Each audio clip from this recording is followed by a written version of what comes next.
Terroir du Pin, c'est le terroir des brousses qui était là où Antonin venait travailler et avec les citernes typiques de l'époque, c'est-à-dire que l'eau de pluie ruisselait, il y a une vanne au milieu où on récupère l'eau. Les gens venaient à la vigne avec la mobilette ou le cheval, ils mettaient le soufre ou le cuivre mélangé avec l'eau, ils n'avaient pas à le transporter. Voilà. Et le terroir des brousses, c'est des cailloutis qui sont très fins, des argiles rouges. Et une implantation, même les petits plants que l'on met, ils ne craignent pas la sécheresse. C'est le seul terroir où les petits plants ne meurent pas, même en pleine sécheresse. Parce qu'il y a toujours une réserve hydrique importante, il y a 40% d'argile, et donc de la part de terre bien sûr, et ça tient très bien à la sécheresse. Voilà. Voilà. La Syrah du Pin. La Syrah du Pin. Voilà. Voilà. Et alors au-dessus, juste à préserver dans les arbres là-bas, il y a le Carignan de 1953 qu'on va aller voir maintenant, qui est une vieille vigne que je voudrais garder longtemps. D'accord. Et dis-moi, tant qu'on est dans tes vignes là, on va parler de ton mode de culture. Je crois que maintenant tu es en 3e année de certification bio, donc ça va arriver. Voilà. C'est un choix que tu as fait. C'est arrivé progressivement. En fait, quand je suis arrivé tout de suite, après les études de l'école supérieure d'agronomie de Montpellier, on était quand même dans l'esprit de lutte raisonnée, respect de l'environnement et avec des moyens quand même chimiques à l'époque, mais toujours de façon raisonnée. Et donc on s'est lancé là-dedans, mais tout de suite on a commencé à supprimer les désherbants il y a déjà 7 ou 8 ans, je crois que c'est en 2004 que j'ai acheté la charrue Intercept. Ensuite on a commencé à faire des infusions de plantes et on est arrivé progressivement avec ce respect de l'environnement, ces paysages magnifiques, à se dire pourquoi on ne passerait pas en bio. Et donc maintenant on y est, on a signé en 2009. J'ai longtemps hésité, Dominique, oui, parce que je ne voulais pas trop utiliser le cuivre.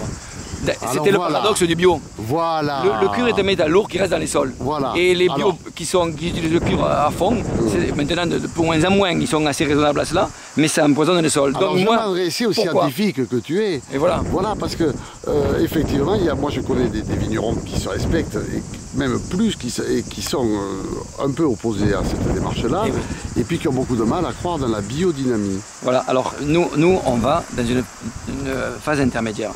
J'ai trouvé la solution en prenant un consultant qui a travaillé pour Olivier Julien, pour Christophe Pérus, qui m'a conseillé de travailler avec des infusions de plantes. C'est des plantes que j'achète toutes sèches, à base d'ortie, d'anquil et millefeuille, de capucine, de consoude, de prêle, en fonction des objectifs que nous voulons faire. Je fais infuser les plantes et le fait d'utiliser 10% de la quantité d'eau utilisée pour protéger les vignes avec ces plantes-là me permet de diminuer les doses de cuivre. Et cette année, c'est une année facile, mais j'ai jamais dépassé 2 ou 3 kg de cuivre par an. Donc le cuivre, c'est mieux de ne pas en avoir trop et c'est pour ça que je suis pas passé en bio plus tôt. D'accord. Voilà, l'équilibre s'est trouvé comme ça. Et la biodynamie, j'en fais un peu. Ça fait depuis 5 ans, j'ai suivi Pierre Masson, qui était le pape de la biodynamie en France. On a toujours, depuis 4 ou 5 ans, ou 6 ans maintenant, je ne me rappelle plus exactement, on fait des parcelles en biodynamie. On a à peu près 6 hectares et demi de parcelles qui sont traitées en biodynamie, c'est-à-dire où on fait la bouse de corne et la silice de corne. Mais j'ai le malheur d'être scientifique. Comme et voilà, et voilà. Et la seule preuve que ça marche, c'est de faire les témoins. Donc j'ai fait 6 rangs dans 2 parcelles à sol rigoureusement identiques, très homogènes. 6 rangs témoins avec aucun ni bouse ni silice. Ensuite, 6 rangs d'à côté avec bouse de corne. Et les 6 rangs du suivant, bouse plus silice. Alors verdict. Verdict, aucune différence. Aucune différence. Alors, donc, mais je continue quand même, je persiste. Voilà, je crois qu'il faut y croire. Il faut y croire. Bon, pour l'instant, je n'ai pas vu de résultats. Mais je crois que peut-être que si j'ai moins de résultats, c'est parce qu'on a déjà des sols vivants. On a toujours labouré, on n'a jamais désherbé en plein. Donc, c'est bien pour revitaliser les sols qui sont en détresse, qui sont abîmés. Mais comme nous, on a toujours respecté l'environnement, les sols ont moins besoin d'être remis en état puisqu'ils le sont déjà. Et c'est pour ça que je ne vois moins d'effets par exemple biodynamique. D'accord. Voilà. L'effet se jouera aussi sur le long terme. C'est ce qu'on dit, c'est pour ça que je continue.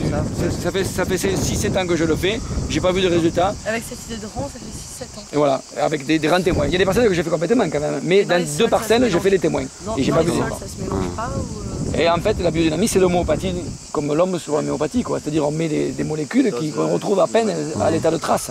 Et donc, l'homme, ça marche l'homéopathie, pourquoi ça ne marcherait pas sur la vigne, hein? Donc pour l'instant, c'est un peu mystique.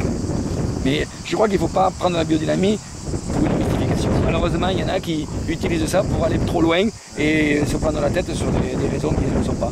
C'est surtout le travail du respect de l'environnement qui est le plus important et de la nature. Bon, merci docteur.